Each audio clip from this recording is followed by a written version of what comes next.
We might as well say our flight benefits are worthless. Pros and cons of being a flight attendant. Pros: flight benefits, travel benefits, fly for free. Is it really for free? Is it really for free? Is it really worth it? Let's talk about it.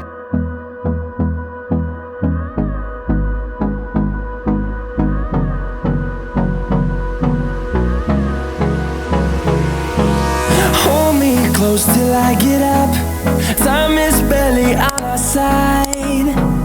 First of all, what is non-rev or flying standby? It's essentially flying for free at little to no cost. So when you work with an airline company, as one of the perks, you do get to be able to travel for free or at little or no cost or charge at all. And you're able to share this benefit with friends and family as well. So honestly, it is a great benefit in theory when you look at how it's supposed to work. There are three types, right? The first one is past travel on your own airline. That is when you're flying on your own airline. So if I work with Delta Airlines, American Airlines, United, if I fly on our planes, that's the past travel. It's the most common one. It's lowest in cost. You're able to typically use the highest standby priority ahead of other airline employees, for example. It's unlimited. So the past travel also for me, you're able to share with family and friends, all families and friends. It's essentially you flying on your company's aircraft, right? It's open to all. The second is Z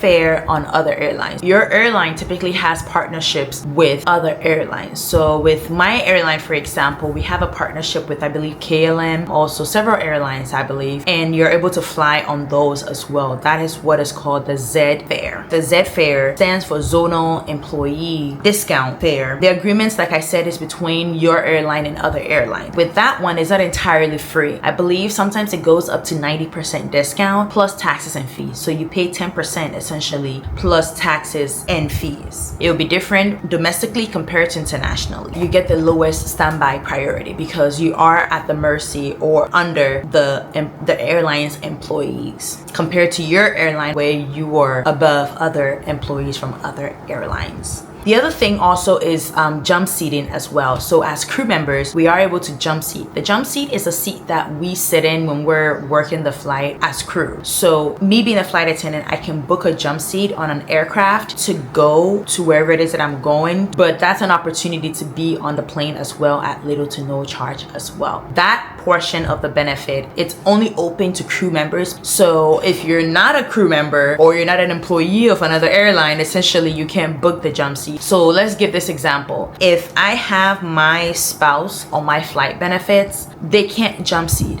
I can't jump seat, right? So even though they are on my benefit, they can travel for free like I can, but the only thing they cannot do is jump seating. And if you think about it, with jump seating, you're competing with other crew members. With regular standby, you're competing with other crew members, their spouses, their family members, their friends.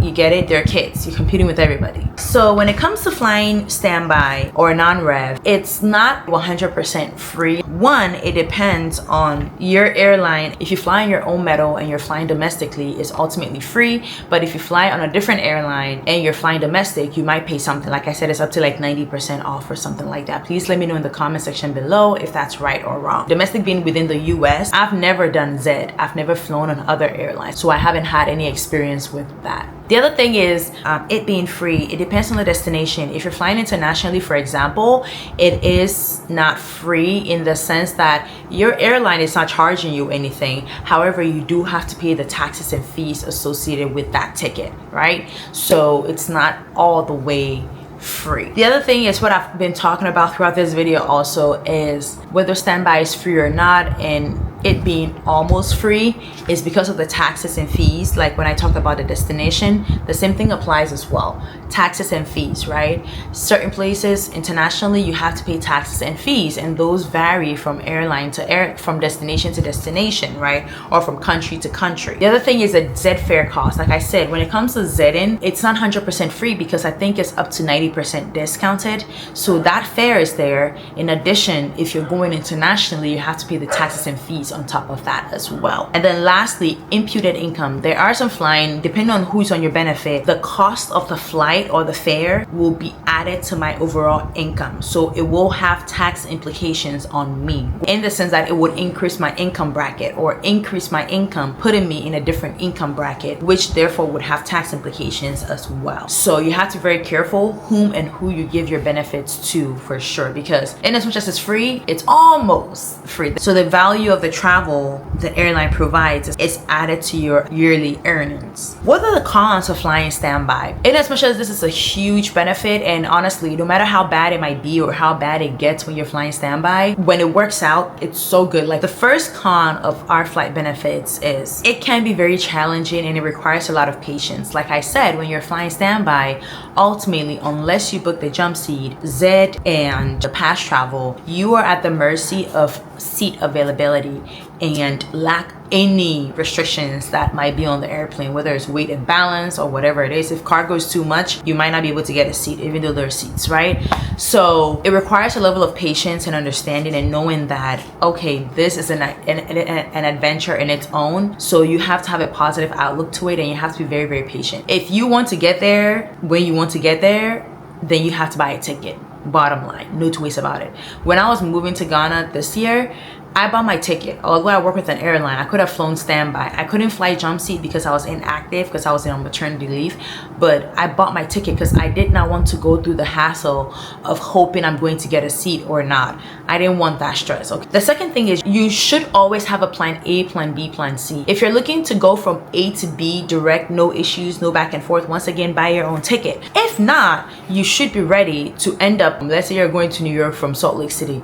You should be ready to end up going Salt Lake City to Minnesota, Minnesota to Detroit, Detroit to New York. You see how that worked out? You got there, you got to New York, but you had to go through like 3 or 4 different cities just to get there. Unfortunately, it gets to that sometimes. If the direction you want to go, everybody's going there and the flights are full, oversold, you have to have a plan B. So you have to have multiple plans.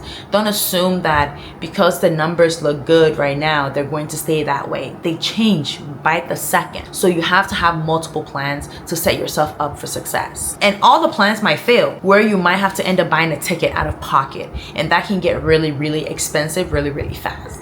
So you have to be prepared for the worst. Okay? The other thing is that flying standby is based on seniority. With some airlines, it's based on the check-in time. So whoever checks in first gets the highest priority. My airline is based on seniority. So if I was hired in 2023, somebody who was hired in 1989 will have a higher priority than me.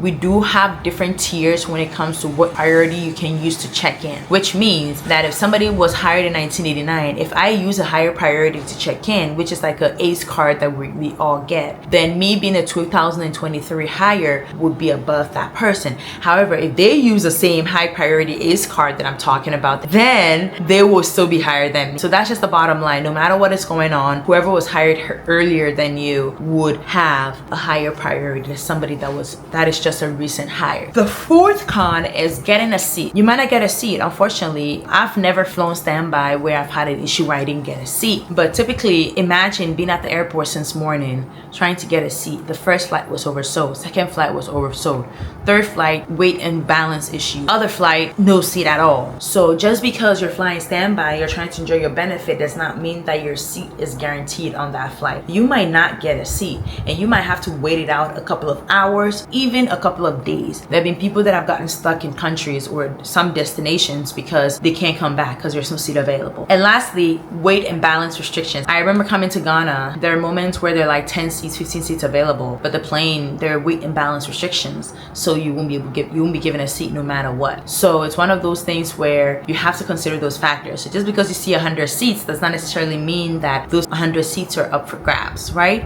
That's not the case. So is it worthless? Hello, if the seat is not guaranteed, is it worth it? In my opinion, to an extent, it's worth it. If I'm up for the adventure, of going on roller coaster rides, on trying to get a seat, not getting a seat, waiting at the airport, sitting at the airport for hours, then it's worth it, because you going through those trenches is an experience in itself, and the trade-off might be good. You might get that first class seat and enjoy the experience among other things. But if I'm in business and I need to get to my destination by any means necessary, I won't put myself through that stress. I'll just buy my ticket outright. That's it. Because we still get discounts if we buy it outright. It's not a huge discount, and sometimes buying the ticket on another travel site is probably cheaper than even buying it through your airline site to get that little discount. However, if I want peace of mind, I'm buying that ticket. I'm not going through the trenches. I'm sorry. Like, I hate not knowing, having to wait. And I think the issue with me is that I hate my fate being in the hands of somebody or a system or anything, right? I like to control my own destiny, and flying standby is just too much. It's let loose, okay? Too much is in the wind, so, or it's out of my control. So because of that, I just prefer to buy my ticket, okay? I just prefer to buy my ticket, but it's worth it. If it comes to it, it's worth it. And all things being equal, if it works the way it should in theory, then it's the best benefit in the world, okay? Is it worth less? Not necessarily, but it can be, depending on when you need it and it's not benefiting the way it should. Let me know your thoughts in the comment section. Thank you for watching today's video, and I will see you all in the next one. Bye bye.